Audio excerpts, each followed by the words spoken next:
పేదల సొంతింటి కలను నెరవేర్చేందుకు కూటమి ప్రభుత్వం కట్టుబడి ఉందన్నారు మంత్రి పార్థసారథి. ఫిబ్రవరి 1న పేదలకు 1,14,000 ఇళ్లు అప్పగిస్తున్నామని చెప్పారు. ఆయన తణుకు నియోజకవర్గం తేతలి గ్రామంలో సీఎం చంద్రబాబు చేతుల మీదుగా పేదలకు ఇళ్ల తాళాలు ఇస్తామని చెప్పారు.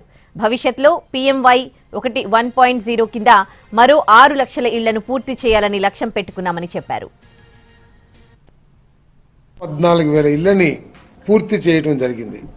ఈ 1,14,000 ఇళ్లకి తాళాలు అప్పగించే కార్యక్రమాన్ని ఫిబ్రవరి 1వ తారీఖున తేతలి గ్రామం తణుకు కాన్స్టిట్యున్సీలో గౌరవ ముఖ్యమంత్రి గారి చేతుల మీదుగా ఈ తాళాలు అప్పగించే కార్యక్రమాన్ని హౌసింగ్ డిపార్ట్మెంట్ చేయబోతుందని చెప్పేసి మనవి చేస్తా ఉన్నాను.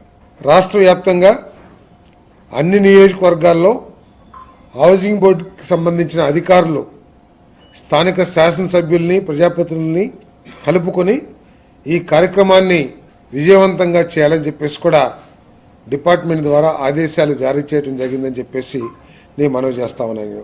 కాలంలోనే రాష్ట్ర ఆర్థిక పరిస్థితులు గత ప్రభుత్వ నిర్వాహకం మూలంగా ఇబ్బందికరంగా ఉన్నప్పటికీ 502 కోట్ల రూపాయలని ఖర్చు చేయడం జరిగిందని చెప్పేసి కూడా మనవి చేస్తా ఉన్నాను. నేను భవిష్యత్తులో ఇంకా 6 లక్షలు PMAY 10 ఏదైతే ఉందో ఆ పథకం క్రింద మరో 6 లక్షల ఇళ్లని పూర్తి చేయాలనే లక్ష్యంతో పనిచేస్తున్నామని చెప్పేసి కూడా ఈ సందర్భంగా తెలియజేస్తా ఉన్నాను నేను.